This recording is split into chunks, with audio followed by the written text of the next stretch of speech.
네, 전국에서 오신 광역시도지사 여러분들 고생 많으십니다.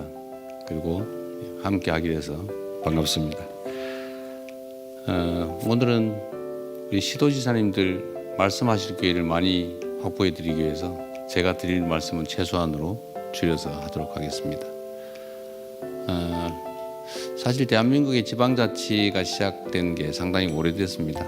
그리고 상당히 많이 자리 잡아서 국정의 효율성을 매우 많이 개선하고 있다는 생각이 듭니다. 중앙정부 입장에서 하고 있는 일들이 전국적으로 균일하게 할 일도 많지만 또 지방의 각 특색에 따라서 개성 있게 해야 될 일도 많은데 이제는 지방자치가 상당히 많이 자리 잡아서 해당 지역 주민들의 의사가 국정에 제대로 반영될 수 있도록 돼가고 있다는 생각이 듭니다. 자치와 분권이라고 하는 게 대한민국의 중요한 국정 과제이기도 한데 오늘은 분권과 관련된 얘기를 잠깐 말씀드려볼까 합니다. 대한민국은 사실 불균형 성장을 국가 성장 전략으로 채택해 왔던 게 사실입니다.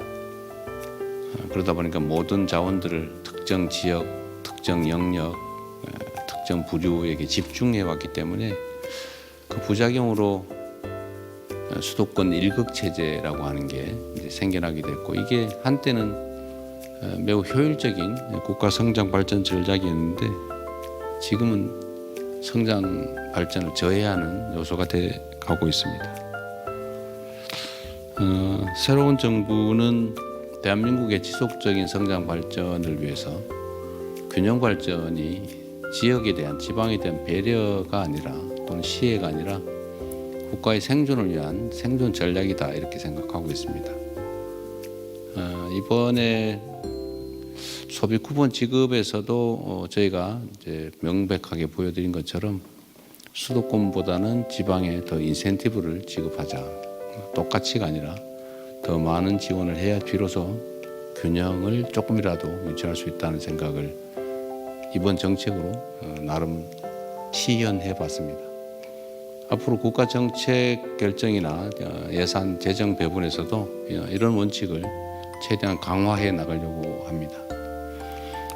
지역 발전을 위해서 어떤 조치가 필요한지는 사실 중앙정부 입장에서 많은 노력을 기울이긴 합니다만 아무래도 한계가 있을 수밖에 없죠. 시도지사 여러분들께서 우리 지역에 필요한 가장 효율적인 발전 전략이 무엇인지 제시를 해주시면 저희가 가급적 그 의견을 존중하도록 하겠습니다. 자치와 관련해서는 이게 이제 민주주의의 초등학교라고 보통 얘기하죠. 지방자치는 민주주의를 배우는 장이다. 실제로 그랬던 것 같습니다. 대한민국 민주주의 발전에 지방자치가 큰 기여를 해왔고 앞으로도 대한민국 민주주의의 든든한 뿌리가 될 것으로 생각을 합니다. 지역 주민들의 의사를 최대한 반영해서 해당 지역 지방 행정이 이루어질 수 있도록 여러분도 노력해 주시겠지만 중앙정부에서도 최선을 다하겠다는 말씀을 드립니다.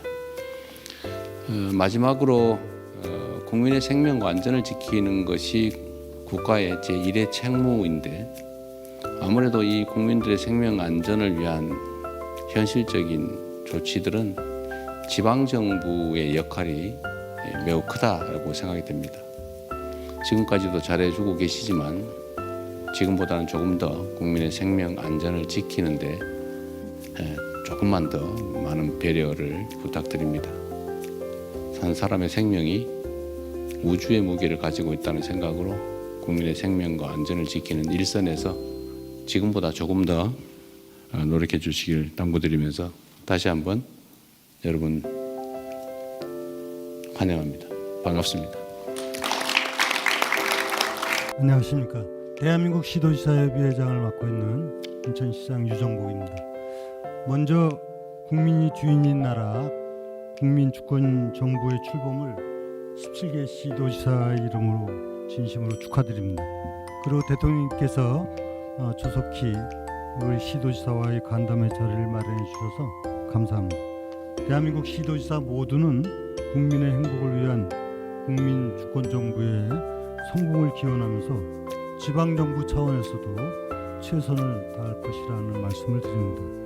최근 역대급 폭우로 인해서 전국적으로 많은 피해가 발생했고 이번 폭우로 소중한 가족과 재산을 잃은 시리에 빠져 계신 국민들께 슬픔을 전하면서 위로의 말씀도 드립니다. 저희 대한민국 시도지사 협의회에서도 지원할 수 있는 모든 수단을 활용하여 지원하도록 하겠습니다.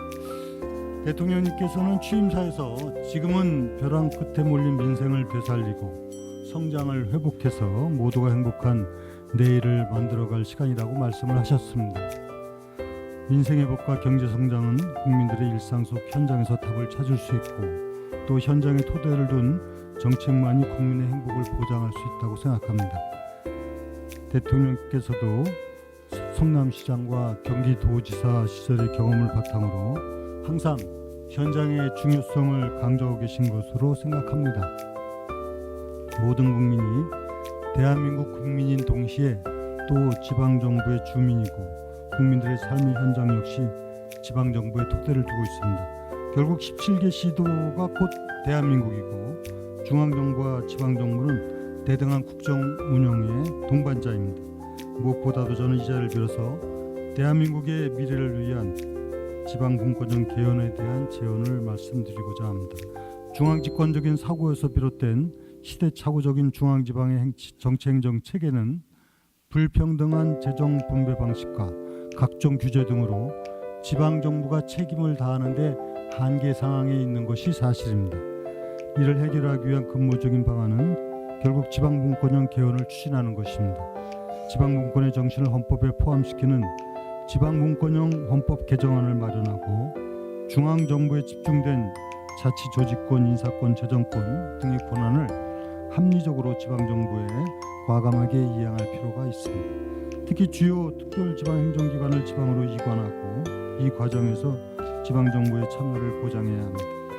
대한민국 시도지사협의회는 올해 지방자치 30주년을 맞아서 분야별 전문가는 물론이고 17개 시도의 의견을 수렴한 개헌안을 준비했고 지방 4대 협의체와도 긴밀히 소통하여 모든 지방정부의 염원을 담을 수 있도록 노력하였습니다. 이를 위해서는 무엇보다도 중앙지방협력회의가 지방정부와 중앙정부 간 소통의 장으로서 활성화되기를 바라고 있습니다.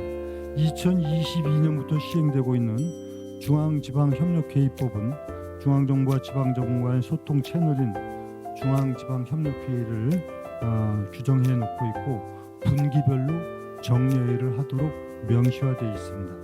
이를 통해서 중앙정부와 지방정부가 지방정부의 현안을 논의하고 건강한 지방자치와 대한민국의 발전을 이루어 나가도록 규정하고 있습니다.